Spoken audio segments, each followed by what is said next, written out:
Chair. Yung goal ay pumatay, meron na po talagang malaking problema doon. Huling topic na lang, Mr. Chair, sa ICC kasi mismo ang dating Pangulo ang nagsabi na bilisan ng ICC yung kanilang investigation. I just would like to be clarified, Mr. Chair, kasi it seems to be a change of mind. Kasi nung patapos na ang term ng dating Pangulo, June 25, 2022, the Office of the President slammed the plan of the ICC to resume investigation dun sa naging war on drugs. So, gusto lang po natin maging malinaw, Mr. Chair, na dati ay ayaw po ng dating Pangulo dun sa ICC, pero ngayon ay okay lang na mag-investigate po yung ICC. Tama po bang narinig natin kanina, Mr. Chair? Mr. Chair, the ICC does not scare me a bit. They can come here anytime. I suppose that you would want to maybe make it easy for them to visit and start the investigation. I would welcome that. Alam mo, wala naman tayong taguan.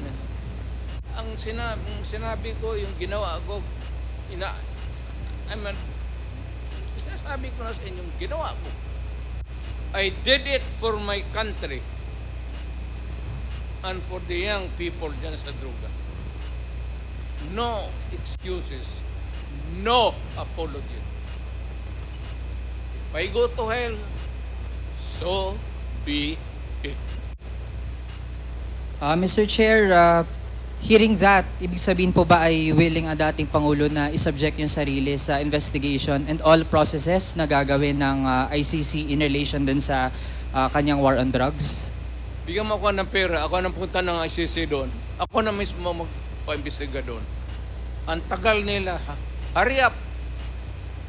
Kasi baka matanda na ako, mamatay ako. You might miss the pleasure of seeing me standing before a court and hearing the judgment, whatever may be. Pero ako, sabi ko, ginawa ko para sa bayan, ginawa ko para sa mga anak natin. Hindi, you never know kung ano yung resulta sa mga droga sa mga bata. You would never know the sacrifice of the parents. You'd never know the misery. And kita mo naman, sa lahat ng Pilipinas.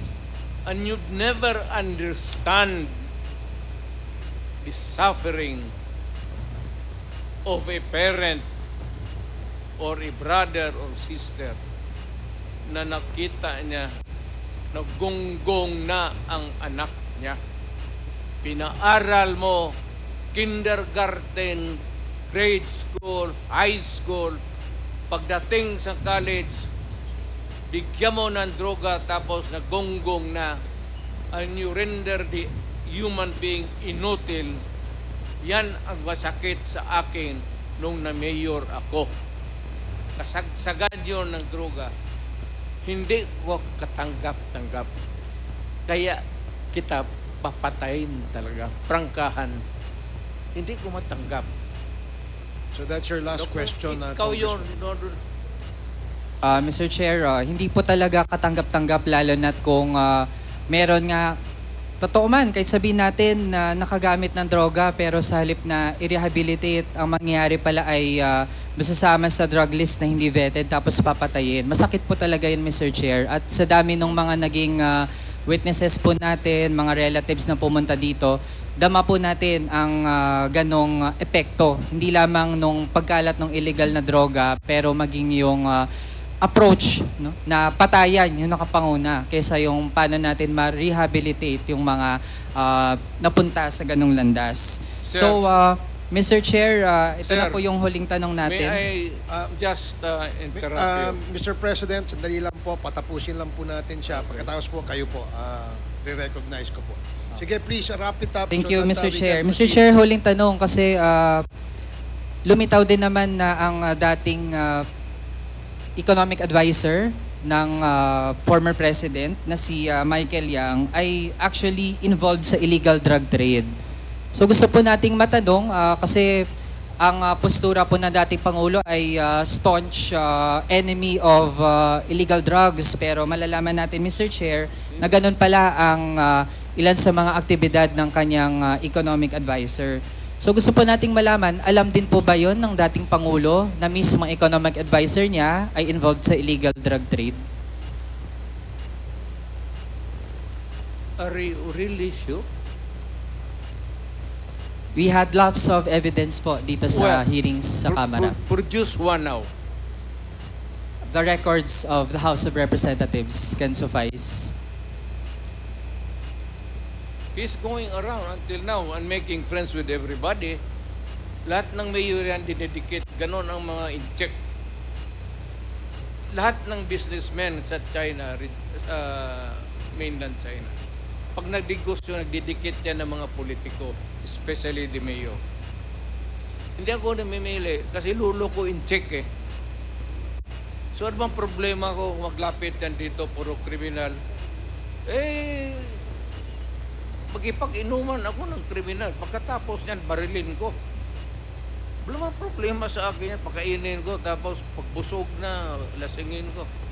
Tapos, tatapon ko. Kaso Mr. Chair, hindi lang po Ganun yun lang- kainuman. Mismo, lang yung presidential economic advisor, ganun pala ang ginagawa. So it seems like parang naging mafia po ang gobyerno natin nung nakarang administrasyon. And with that, I end my interpellation, Mr. Chair. Okay. Thank Mr. you. Chair, kung buhay pa yan, ibig sabihin, hindi yan durugista. Hindi ko itataya yung pagkatao ko. Salamat. Mayor, presidente, tapos mag ano-ano ka ng, ano lang, Okay, salamat po, Mr. President. Thank you, Congressman Manuel.